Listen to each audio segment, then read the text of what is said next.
So here's the elephant in the room.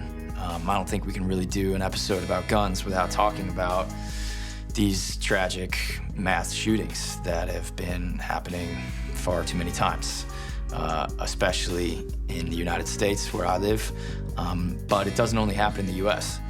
CaptClare, who's from Australia, recorded herself telling a story about a massacre in her home country and how her family reacted to it. And we turned it into this short film.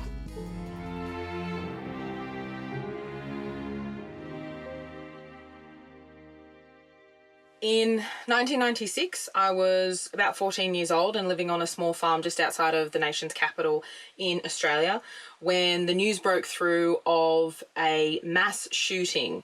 Police have just confirmed shots have been fired. The gunman pulled out a semi-automatic rifle and shot dead several people instantly. 32 people lie dead in the historic tourist reserve in Tasmania this morning, victims of the worst act by a lone gunman anywhere for a decade. All programming was interrupted across news, television, radio, in the papers for days, weeks, detailing every movement, motive and minute of what was now being referred to as the Port Arthur massacre. The Port Arthur massacre is Australia's worst multiple shooting incident. Police have confirmed that SWAT groups... The national and state government at the time put forward motions to reform gun laws and proposed bans on semi-automatic weapons as well as shotguns, as well as developing highly restrictive licensing and ownership controls. As part of these reforms, a gun amnesty was established. A gun amnesty means that you could have taken your weapons, your guns, to any police station and turned them in. No questions asked, just get rid of them.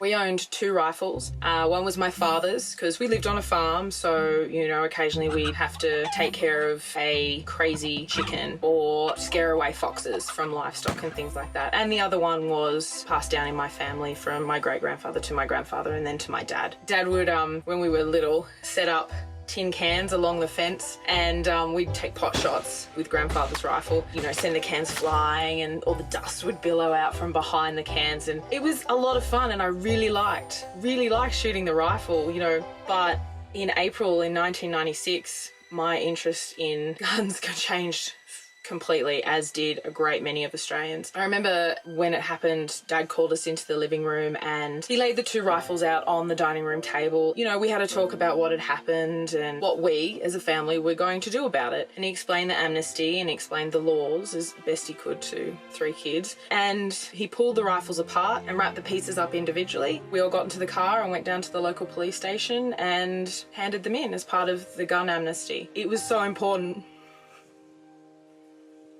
It was really important for us to do that because it's a vow for not only to those in Port Arthur, but to those living in this country from then on, and to my community and to my family, that it was never, ever going to happen again. I think in general, across Australia, everyone was just horrified. I wasn't even there.